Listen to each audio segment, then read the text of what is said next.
Everybody wants to know how to do the meditation.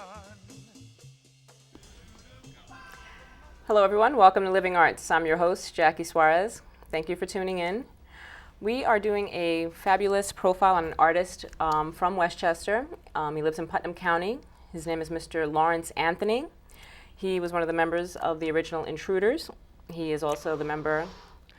Legendary Intruders. Legendary Intruders. And he also has a band called LA and the Hit Squad. I'm thrilled to have you on the show, Mr. Anthony. How are you? Thank you for having me. It's a pleasure to be here. Terrific. You know, you have such a low voice. No.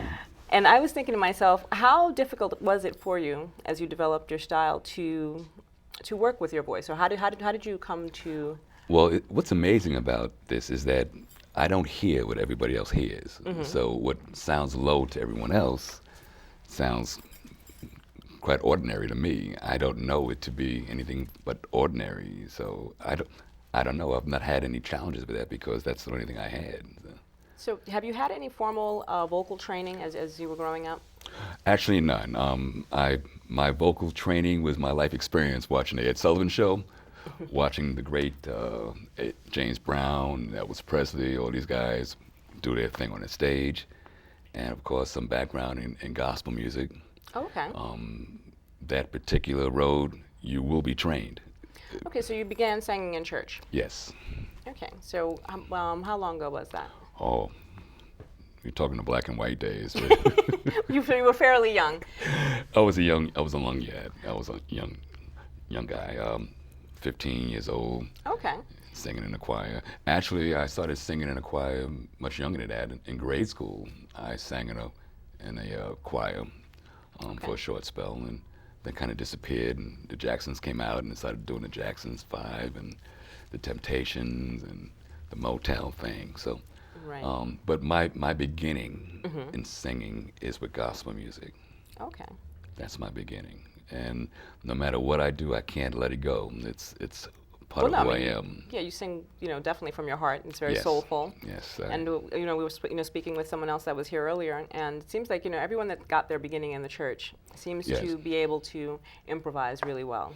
You have no choice, because it's an unstructured structure. Gospel music. It's never done the same way twice. There's a format. You stay with the format, but basically you move around according to how. In my line of work, we call it how the room is going. But okay, so it's kind of ad lib. You're improvising Right. as you're moving, and I guess Right. as people get into more of the songs. right. Oh, awesome. Right. And I love that because I don't do structure well. No, absolutely not. No. So tell me about your band. How long have you guys been playing together? We've been playing together for about, I would say, 6 or 7 years with these particular guys. Although the core group remains the same. There are always personal changes, according to the need and what's going on. With musicians, nothing is forever. Things are always change, always in movement. Ain't that the truth? Yes, there's nothing remaining the same. Nothing. Challenges every single day. That's the life I've chosen. I accept that, but that's the way it is. So people that aren't, perhaps not familiar with you, give our audience a little background on how. Are you doing this full time? I'm doing this full time. Okay. I used to work for the city of New York some years ago, and when I retired from that job, I decided to do what I wanted to do, what I used to do as a young boy, as a young man. Loved it always, and now I'm doing it. I'm doing it because I want to, as opposed to I have to. So it makes it a little bit easier. Oh, for sure. The pressure's not there to pay the bills, Oh yeah, that would be nice. Oh, major help, major help. But I've been doing it now for about 6 or 7 years with these guys. You seem like very dynamic performers. Because you perform in the city, you're pretty much all over the tri-state area. Right. What's some of, I guess, what's the attraction with the Motown era for you? And how does that differ with R&B today? Well, the main thing is that my generation, we listened to music. This generation, they watch music. Okay. There's two different things going on. And my generation, you had one shot at that song. Oh, okay. This generation, you have as many as your studio will allow, you know, in terms of retake it. Again, my generation, we had to perfect the live performance. We had to perfect working the room, understanding how people think and what they want. The audience told us what we wanted, what they wanted, and we had to listen and follow that direction. This generation is a little bit different, you know. They kind of decide what people want, and if you play it often enough in front of these kids, they decide they like it. That's you know? true. And you know, it's not a terrible thing. It's just a different way of doing what we do, you know. Right, how you came to enjoy music, or how you're used to listening to it. Right. My first experience with show business is actually 1965. I was at the Apollo Theater, and I saw James Brown for the first time. My mind still today cannot accept how this man floated across the stage without touching the ground. It amazed me that he was able to do that, and the way he controlled his band. And it was then that I decided that I wanted to do what he did. Okay. And a different way, but. Right. Yeah, so dynamic, you know, and then also, you know, for those of you that don't know, there's a huge, you know, you're playing in front of a huge band. So, I mean, you're probably like all feeding off of one another. Oh, most definitely. And what's really good about the business that I'm in, it's old school, and I wanted to say this earlier. Everything that my generation did that stayed around a while, is on the one. Okay. Everything is on the one. Funk, Parliament, James Brown, Earth, Wind and Fire, all these late 60s, early 70s groups, on the one. This generation, they do things differently. It's not wrong, it's just different. Okay. And I'm on a one type of guy. I'm going to be there forever. That's what I know, so I'll be there forever. Yeah, I had another guest here. I'm not familiar, you know, if you're familiar with Ray Blue. Sure. But he was trying to break that down for me, and you know, just how, you know, the beat of jazz. Right. And classical music. He was talking about, you know, just playing jazz in Europe. Right. It's interesting. He's a good guy too. He's a good guy. I had an opportunity to meet him and talk to him. He's a good guy. I like him. Absolutely. So who would you, from that era, right? Because you're not only, you know, that's not your favorite type of music. You know, you were performing at that time. You were with a very, you know, popular band. Who were some of the acts at that time that, you know, really touched you or moved you? Well, the number one is James Brown. Okay. James Brown, not because he sang so well. I don't think I'm a great singer. I would like to think that I'm a performer. James Brown is a performer. Was not a great singer. Okay. God rest his soul, but a fantastic performer. And he knew how to get into show business and stay in show business because he followed the one. He followed the one. He knew what to do with it. And James Brown, the Temptations. I enjoyed the Temptations. Sly Stone. Right. I enjoyed Sly Stone, Earth, Wind and Fire. I enjoyed some newer guys like Barry White. I really. You consider Barry White to be a newer guy? Yes.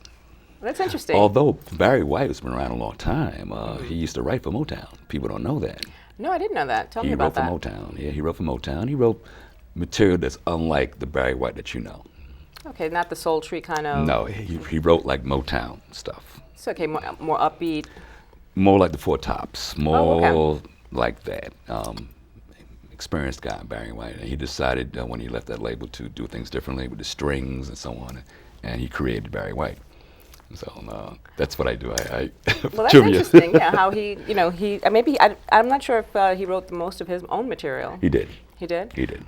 Oh, so that's interesting. Yeah, he wrote everything, and he had vision.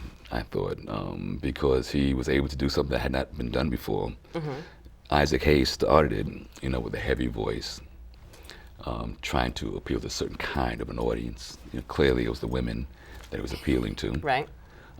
But Barry White similarly knew that I have something here. Let me try to appeal to the ladies, you know, and it worked for 25 years. Oh, absolutely. Barry, more than that, actually, almost 30 years. Barry White has tantalized the female persuasion with his voice. Oh, look at that. Yeah, no, he's in my CD player.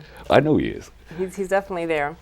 Do you think if someone's developing their style that they conform to I guess, what the public is responding to. Let's say there's a whole slew of songs that they're performing or that they've written, music they've written, and they would rather continue to play what the audience is expecting from them, Right. or they move in that direction to kind of please the public. Most entertainers do that. Most entertainers, They play to their strengths, obviously. right. They play to what got them there, and they try to stay there until it's not there anymore. Longevity allows you to come up with something else. But the transition got to be extremely soft. If it's an abrupt change, you have to start all over, and it's not good. Okay, did you find that for yourself as you developed as an artist, moving from one type of music or performing with a certain band and then kind of moving into your own thing? No, because I it was- stayed on the one. Okay. I stayed on the one. New school, well, I don't really perform. And this is new strictly a school. beat issue, staying on the one. Right. Staying on Okay. the one gives a certain feeling, gives a certain spirit, and it gives a certain funk to what you do. And when you do that, it inspires you. Even in terms of writing songs, it inspires you just hearing a beat. People that do funk don't write words first. They Okay. get the beat first. Right. And They lay then- down the tracks. Right. And that's on the one. On the one. So I don't find it hard because I stay within where I'm supposed to be. Okay. I don't really, I choose not to really do up-to-date tunes because I'm an old guy doing new tunes, and You have a very young spirit, though. I mean, I wouldn't think, Thank you. I mean, not to make it sound crazy or anything, but you've been around for quite a while. yes, I have. You've been around for quite a while. Yes, I So have. I'm what- not going to what- tell you, but What are some of the challenges you've encountered just staying in your profession? well, all artists will tell you this, that the number one problem they find is making a living. That's the number one issue. It has nothing to do with how talented you are. It has all to do with who, when, and where you are. There are fantastic artists that were hot in the 70s, on these major labels, can't get signed now. These are the same talented guys that put out major hits, staying in the top 10 for 12 weeks. Who in particular would you be referring to? Use as an example. Okay.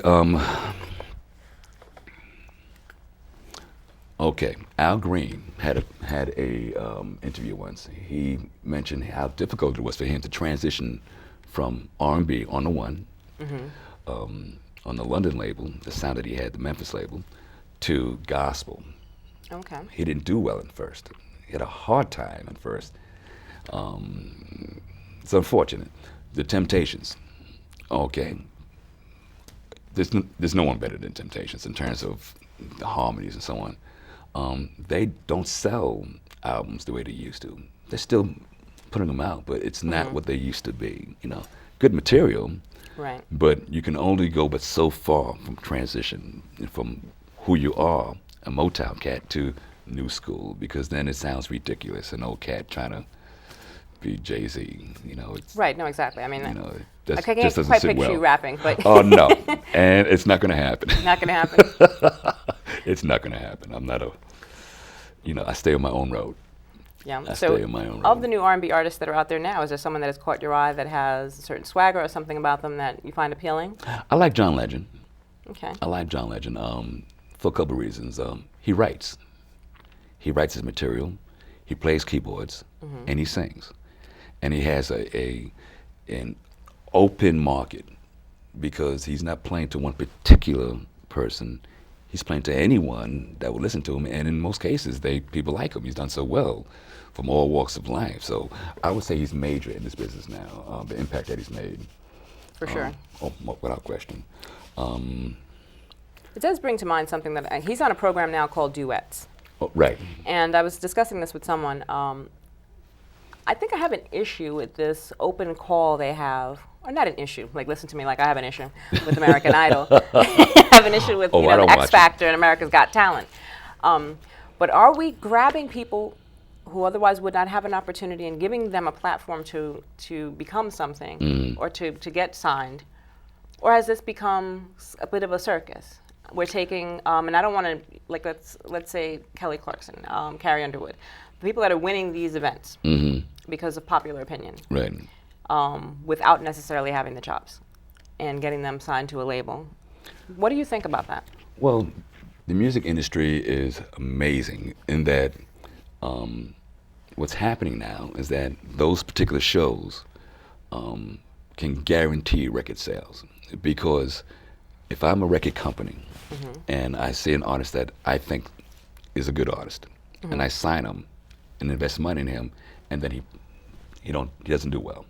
Okay. Okay, it happens from time to time. Okay. Now with the new industry happening, you know how well this guy is doing because people are telling. The people voting for them. They're voting for him, so they go, okay, this is a gold, this is a platinum type of a guy here, because the audience is saying, I'm going to buy his CD. I like him. I'm voting for him.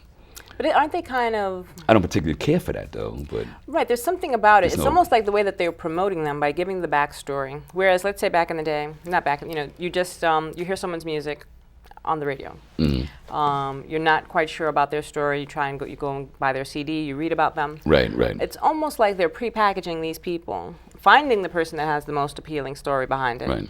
Because that'll get you some votes, too. Without question. But to be, in all fairness, that part of the music industry has always been there. You have been packaged to sell product. Example, Motown.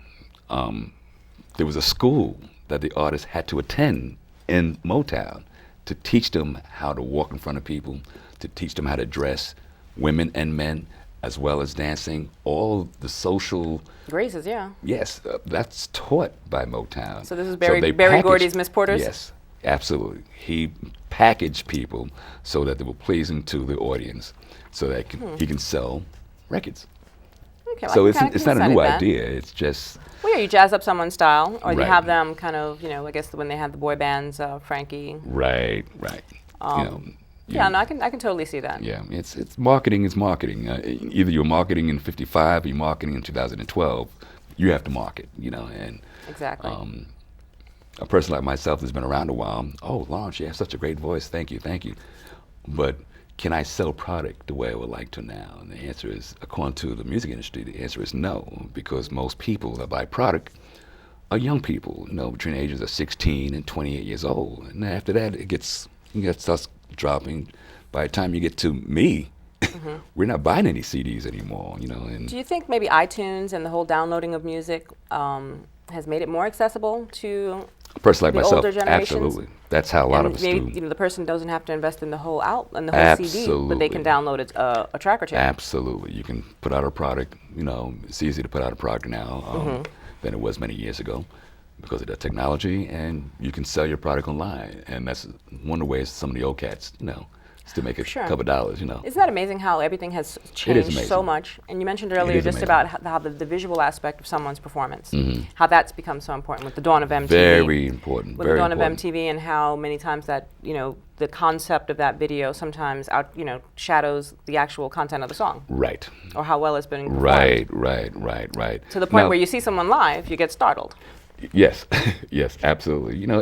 And the visual thing, it's not new to this generation, just that our visual experience, you had one shot at it. You worked the Apollo Theater, you had to bring your A game and be visual with your steps and how you work the crowd and everything. That's a visual thing, but you had to make it work the first time, as opposed to putting it on film, on tape, after take after take after take until it's an acceptable product.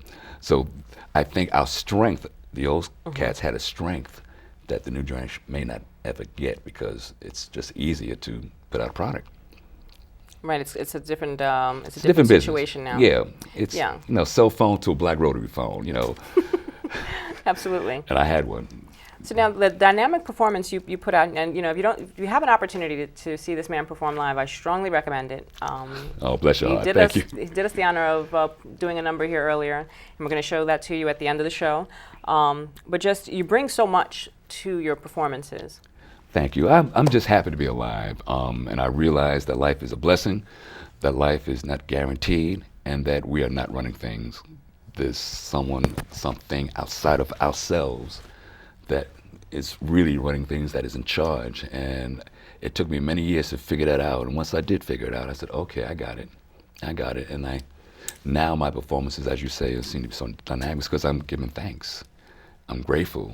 For the opportunity to still be doing this. Yes, to be alive, to be able to walk, to have friends, to have people in my life that I love and they love me back. All these things are important to me, and it is important. And that's why I sing so aggressively, because in my life I have those things now, and it's not always, everybody can't claim that, but I'm fortunate that I can, so I'm happy with it.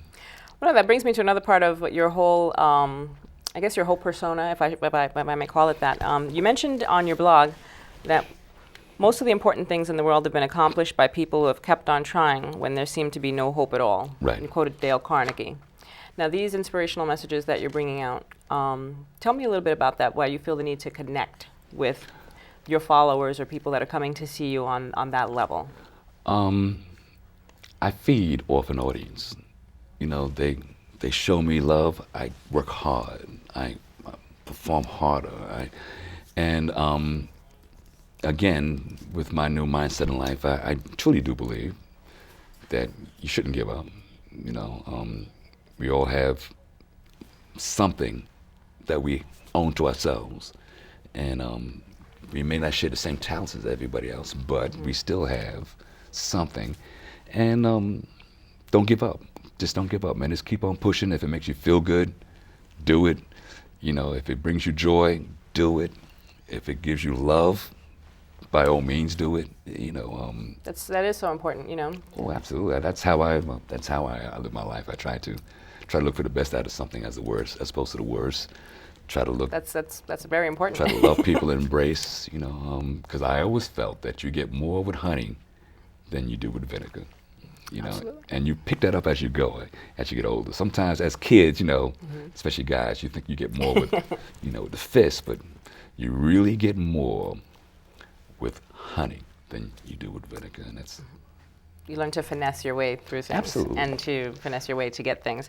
And it's been fascinating speaking with you, and I'm glad that I had an opportunity to introduce you to our audience and just get to know you a little bit better. It's my pleasure. Please tell us where we can reach you via your website, also performances that are going to be happening coming up in the future here. I know that you're going to be at a local spot that I like very much. Yes, I'm going to be at the Bean Runner. Actually, that's Father's Day afternoon. It's an early show, 5 o'clock show. Okay. We always have a wonderful time when we're there. We've been there multiple times before. Great atmosphere, and we enjoy nice coming. Intimate, right? Very intimate, and I can touch folks and give them a hug when performing. Come get touched. By the way, if I can, I normally give out roses in my show to the ladies. Oh. So please accept these. Look, well, thank you so much. You're quite welcome. That's very sweet of you. Thank you. That's very sweet. Thank you. Thank you. You're quite welcome. So let our audience know how they can get a hold of you via your email and Okay. website. www.la-soul.com. I say it again, www.la-soul.com. I want to thank you for coming. It's been a pleasure talking to you. It's my pleasure, Miss Jackie. To my Living Arts audience, thank you for tuning in. Please come check us out at our new website. It's www.livingartsinwestchester.com. You can check out all the episodes on YouTube, Living Arts in Westchester. Thank you for tuning in. Peace, and we'll see you soon. Good night.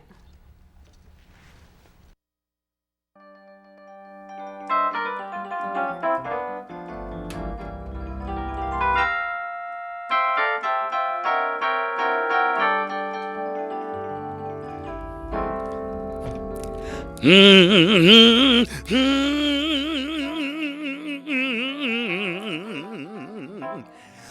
I want to know is, do you feel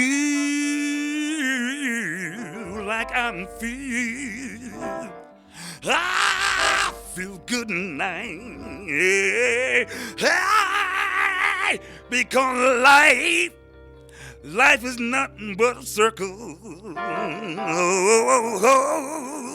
Oh yeah.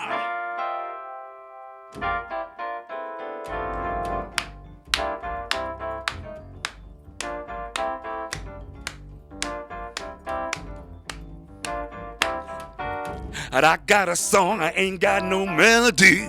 I'm gonna sing it to my friends, y'all. I got a song, I ain't got no melody. I'm gonna sing it to my friends. What? Gonna go around in circles. I'm gonna fly high like a bird now in the sky. Hey, I'm gonna go around in circles. I'm gonna fly high like a bird now in the sky. Second verse. I got a story, ain't got no mama's on. Let the bad guy win every once in a while, it's alright. I got a story, ain't got no mama's on. Let the bad guy win. Then circles. I'm gonna fly high like a bird now in the sky. Oh yeah. I'm gonna go around in circles. Thank you, Father. Gonna fly high like a in the sky. Oh, a little keyboard's right about here.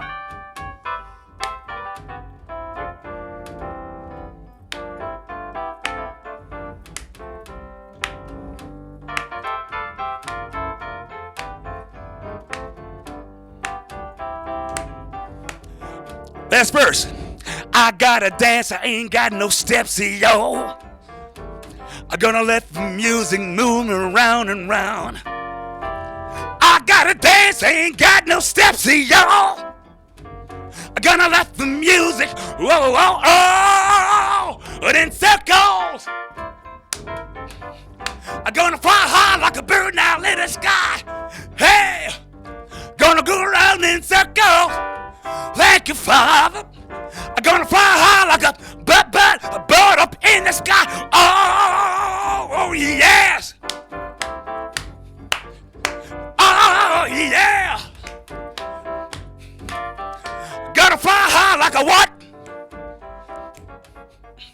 I'm gonna fly high like a bird now in the sky. High, yeah.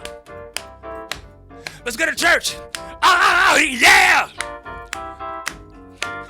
I'll send in circles. Hallelujah. I'm gonna fly high like a bird up in the sky. I'm gonna go around in circles. Oh, yeah. Oh, yeah.